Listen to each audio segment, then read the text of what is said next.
que les terroristes, les groupes armés sont en position de force. Je vais juste demander, est-ce que vous pensez que ces terroristes-là, ces groupes armés-là qui ont pris des armes pour venir prendre le pouvoir, vous pensez que s'ils sont en position de force, ils vont faire 1 mois sans prendre le contrôle du pouvoir?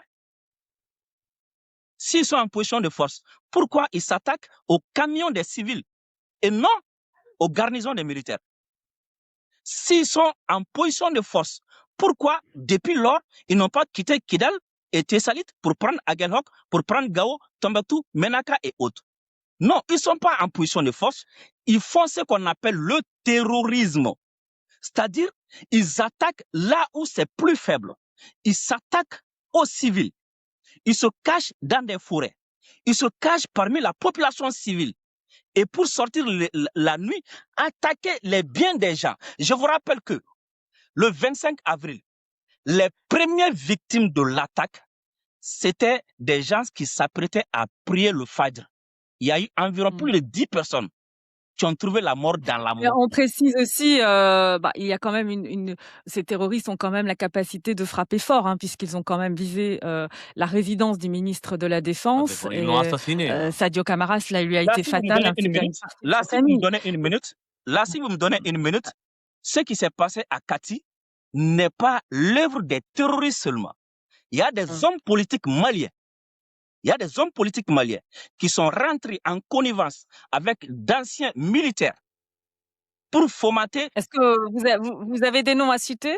Il y a Soïba Diarra, il y a Mamadou Keïta qui ont d'ailleurs été arrêtés et Soïba a reconnu qu'effectivement, il a participé à ça et il a même donné des hommes pour faire ça.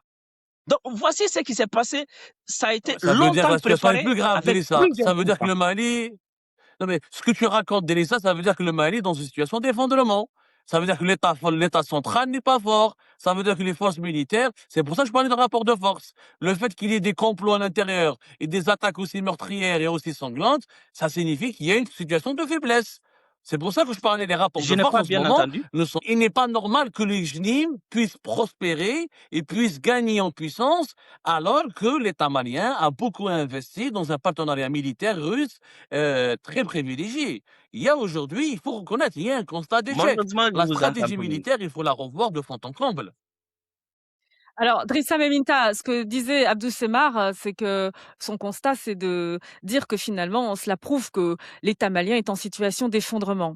Si des hommes politiques sont impliqués, des hommes politiques maliens Je sont pense que impliqués dans le chaos actuel. ce qui est souhaité par ceux qui attaquent le Mali, c'est l'effondrement. Exactement, c'est ce qui est souhaité. Mais ce qui se passe sur le terrain, on se bat pour empêcher cet effondrement-là. Le Mali n'a jamais caché ça. Les autorités maliennes n'ont jamais caché ça, que ceux qui nous attaquent cherchent à ce que le Mali s'effondre. On n'a jamais caché ça. Et on se bat aujourd'hui pour empêcher ça. Dans cette bataille-là, on peut prendre des coups. Mais ce qu'on ne dit pas, après le 25, tous les cibles, à part Kidal et Tessalit, à Bourem, l'armée a pris le dessus. À Araous, l'armée a pris le dessus. À Sévaré, l'armée a pris le dessus. À Gao, l'armée a pris le dessus. Sur l'axe Kolokane, l'armée a pris le dessus. Dans la forêt de Baoulé, l'armée a pris le dessus. Donc pourquoi on ne dit pas ça également? Lorsque des terroristes qui passent 8 mois ou bien 6 mois à préparer une attaque et profiter d'une faiblesse pour attaquer, lorsque cela se passe, on dit que voilà des gens, ils sont puissants, ils sont en puissance, ils sont en puissance. Lorsque l'armée malienne passe 1 mois, 2 mois, 3 mois à les détruire, on dit non, non, non, non, parce que le Mali va s'effondrer. C'est ça que nous ne comprenons pas ici. Nous pensons aujourd'hui qu'il n'y a aucun État. Mais la question, Drissa Meminta, c'est de savoir si l'armée malienne à elle seule peut venir à bout de ces terroristes. C'est ça la question en réalité. Qu'est-ce que vous On va voulez? pas refaire le débat, mais Qu'est-ce que vous voulez? Qu'est-ce que vous voulez? quelles L'armée sont les malienne, solutions? Quelles sont les solutions? quand la France était là, la France a dit qu'elle n'était pas venue pour se battre à la place de l'armée malienne. C'est ce qu'on nous jetait à la figure ici quand on manifestait. Et l'aménagement était là. L'aménagement nous disait également que leur rôle, leur mission n'était pas de combattre les terroristes. Et c'est comme ça que ces gens-là sont partis. Aujourd'hui, c'est la Russie qui Et est-ce accepte. que la solution, elle n'est pas africaine, justement? D'où ma question de tendre la main à Alger, mais pas seulement Alger. Il y a aussi d'autres partenaires en Afrique de l'Ouest et peut-être au-delà même qui seraient Si seulement susceptibles si, de proposer, je veux dire, une coopération sécuritaire globale dans cette région. si seulement si, les Africains pouvaient comprendre que cette solution peut exister. Et si seulement si, les dirigeants ouest-africains pouvaient comprendre cela. Mais malheureusement, ils ne comprennent pas cela. Les pays, et surtout, tout le monde sait aujourd'hui quel est le niveau d'investissement, à quel niveau la France s'emploie à faire chuter le régime ou bien à faire chuter le Mali. Vous avez des Mais est-ce que, Drissa Memita, je vais laisser Abdou Est-ce que Sema je peux répondre avoir et juste puis on va conclure. le Mais dernier mot sur parce que je dois cette vraiment question-là, Non, partir. ici, c'est véritablement, très est-ce important ce que je que vais dire. c'est une analyse qui C'est tient la très route quand important on ce voit que le je vais dire, Niger, s'il quand vous on plaît. voit le Burkina Faso, justement, Juste 30 aujourd'hui, secondes. Juste 30 passer secondes. des accords avec Alger et s'ouvrir, je veux dire, dans le cadre de projets d'intégration aussi qui sont très importants dans la région. Abdou Sema, allez-y. Oui, la stratégie malienne, encore une fois, de privilégier uniquement la logique sécuritaire et le partenariat avec la Russie, elle cause problème. Oui, elle cause problème. Alors, est-ce qu'il faudrait peut-être pas aussi avoir des rapports harmonieux avec les autres pays africains avant de demander leur aide, ou de les juger, de leur faire un procès d'intention? Ça, c'est un débat. Mais comme Drissa nous dit qu'il y a des victoires de l'armée malienne, mais qui ne sont pas médiatisées. Il faut se poser la question pourquoi?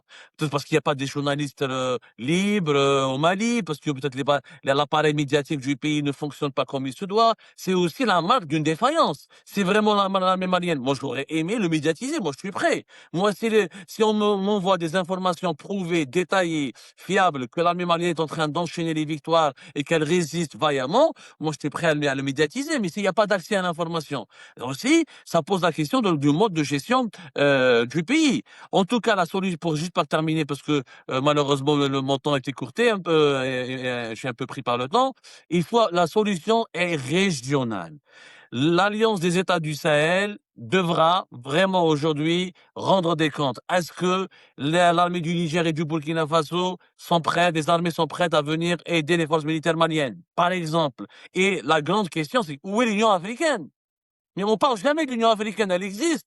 Les sommets fastueux, la bouffe, la nourriture, les jets, les avions des présidents, l'Union africaine qui demande un siège de membre permanent au sein du Conseil de sécurité Alors, de ce que je vous l'ONU. propose, c'est justement Je qu'un jour, termine on là-dessus. fasse une Personne émission ne demande des comptes sur la à l'Union passivité, africaine. l'inaction de l'Union africaine. Ça pourrait être aussi intéressant, je pense.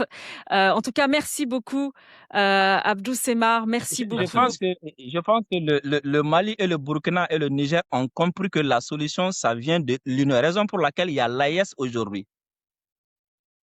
Merci en tout cas, Drissa Meminta, et merci Abdou Semar pour la clarté, la franchise de vos analyses qui vont susciter, j'en suis certaine, de nombreux commentaires.